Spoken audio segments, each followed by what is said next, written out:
နောက်တစ်ချက်အနေနဲ့ online payment တွေအကြောင်းဆက်သွားမယ်နော် online payment တွေအသုံးပြုပြီးတော့ငွေကြေးလိမ်လည်ခံရတယ်ဆိုရင်ဒီလိမ်လည်ခံရမှုနဲ့ပတ်သက်ပြီးတော့နိုင်ငံက case နဲ့ပြည်တွင်း case ဒီ case နှစ်ခုကိုရှင်းတွဲပြီးတော့ကျွန်မရှင်းပြချင်ပါတယ်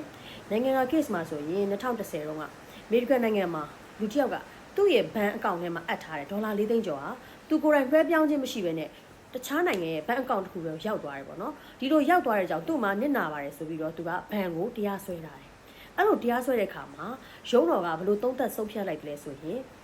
ဒီ user ဒီဘဏ်ကချမှတ်တဲ့စီမင်းစည်းကမ်းတွေကိုအသုံးပြုခြင်းရှိမရှိဘဏ်ကအသုံးပြုခိုင်းတဲ့ security system เนาะလုံခြုံရေးစနစ်ဒါတွေကိုဘဏ်တွေကညွှန်ကြားချက်တွေထုတ်တယ်ဒီလိုတွေအသုံးပြုရမယ် security system ဒါတွေကိုအသုံးပြုခိုင်းတာကိုဒီ user ကအသုံးပြုခြင်းမရှိဘူးသူ့ရဲ့ပေါ့ရော့မှုကြောင့်hacker တွေကသူ့အကောင့်ထဲကငွေကိုအလွယ်တကူလွှဲပြောင်းရယူသွားခြင်းဖြစ်လို့ဘဏ်မှာတာဝန်မရှိပါဘူးဆိုပြီးတော့ရုံးတော်ကသုံးသပ်ဆုံးဖြတ်ခဲ့ပါတယ်ဒါကတော့နိုင်ငံတကာ case ပါပြည်တွင်း case အကြောင်းကိုရှင်းပြချင်ပါတယ်ပြည်တွင်း case မှာကြတော့ကျမတို့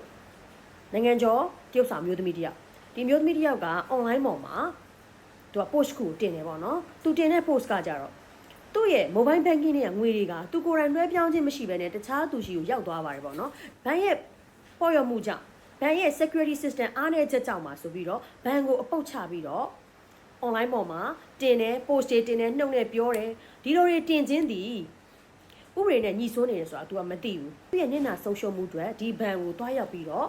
ဆွေးနွေးညှိနှိုင်းတဲ့နယ်ဘယ်လိုတွေကုစားလို့ရနိုင်လဲဆိုတာကိုညှိနှိုင်းဆုံးဖြတ်တင်ပါတယ်ပေါ့နော်ဒီလိုလုပ်တဲ့နယ်ဒါကိုမလုပ်ဘဲနဲ့ तू က post တွေတင်ခြင်းသည်သူ့ရဲ့မှားယွင်းမှုပါပဲဒါကြောင့်ကိုယ့်ရဲ့ပေါ့ရော့မှုကိုယ့်ရဲ့ပြက်ကွက်မှုကြောင့်တစ်ဖက်ကလိမ်လည်မှုကိုအလွယ်တကူပြုနိုင်တယ်ဆိုတာကိုသတိချက်တင်ပါတယ်ကိုယ့်ရဲ့ပေါ်ရမှုကြောင့်လည်းမဟုတ်ဘူးကိုယ့်ရဲ့ပြက်ကွက်မှုကြောင့်လည်းမဟုတ်ဘူးဆိုရင်တော့ဘဏ်ရဲ့ security system အားနည်းချက်ရှိတယ်ဆိုရင်တော့ဘဏ်ကိုတွားရောက်ပြီးတော့ညှိနှိုင်းတင်ပါတယ်မလိုလားတဲ့အမှုတွေမဖြစ်ပွားအောင်ဒေါသအလျောက် online ပေါ်မှာ post တွေတင်ခြင်းเนาะနှုတ်နဲ့ပြောခြင်းပုံတွေတင်ခြင်းမပြုလုပ်သင့်ကြောင်းအားလုံးကို sharing လုပ်ပေးချင်ပါတယ်